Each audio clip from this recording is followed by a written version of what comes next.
नमस्ते दोस्तों, उत्तर मध्य रेलवे के प्रयागराज डिवीजन में स्टेशन मास्टर पद के लिए एक नई डिपार्टमेंटल भर्ती की घोषणा हुई है।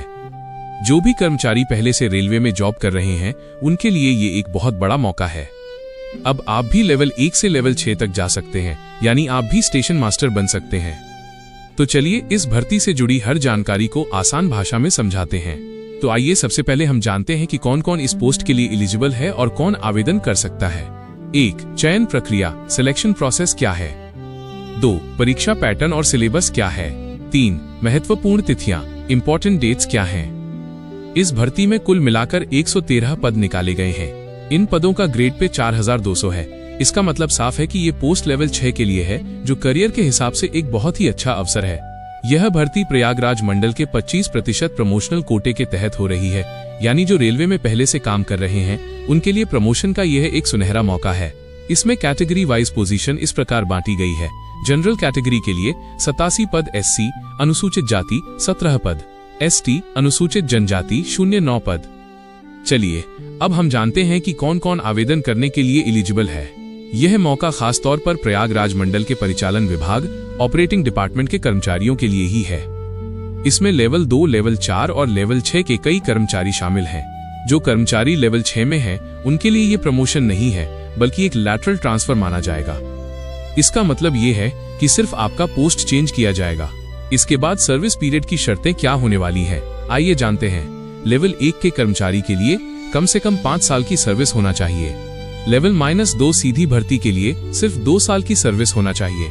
आइए जानते हैं कि इसमें एज लिमिट क्या रहने वाली है। सामान्य वर्ग जनरल कैटेगरी के लिए 45 वर्ष से अधिक नहीं होना चाहिए।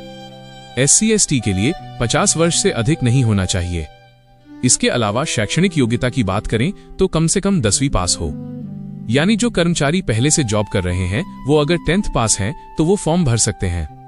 अब बात करते हैं स्टेशन मास्टर के लिए मेडिकल स्टैंडर्ड A2 होना चाहिए, लेकिन PWBD यानी दिव्यांग उम्मीदवार इस पद के लिए पात्र नहीं होंगे। चयन प्रक्रिया सिलेक्शन प्रोसेस क्या है। उम्मीदवारों का चयन 3 मुख्य चरणों में होगा। चरण 1 CBT 1 एक कंप्यूटर आधारित टेस्ट आयोजित किया जाएगा।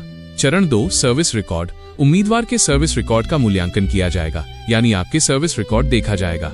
चरण 3 मेरिट पैनल अंतिम चयन के लिए मेरिट के आधार पर पैनल बनेगा। अब बात करते हैं पास होने के लिए कितना अंक लाना पड़ेगा। तो पास होने के लिए कम से कम 60% अंक लाना अनिवार्य है। इसमें SC ST समेत किसी भी कैटेगरी के लिए अंकों में कोई छूट नहीं दी जाएगी। चलिए अब बात करते हैं परीक्षा पैटर्न और सिलेबस क्या होने वाला है। अब हम आपको बताते हैं कि CBT एग्जाम में क्या पूछा जाएगा और कितने प्रश्न पूछे जाएंगे।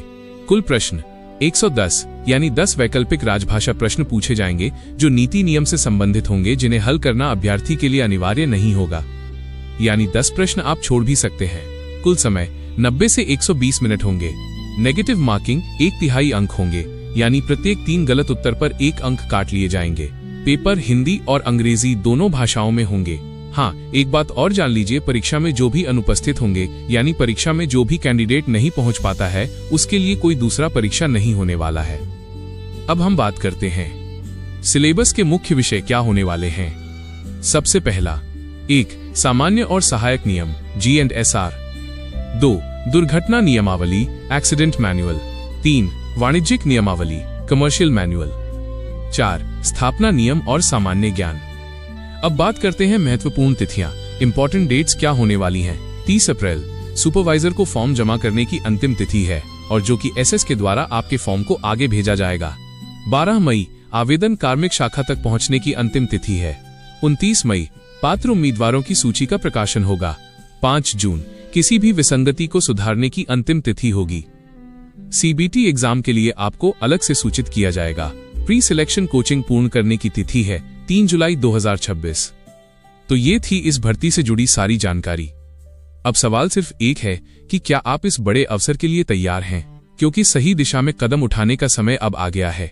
ऐसे ही नए अपडेट की जानकारी के लिए हमारे चैनल को सब्सक्राइब करें और वीडियो को लाइक शेयर जरूर करें।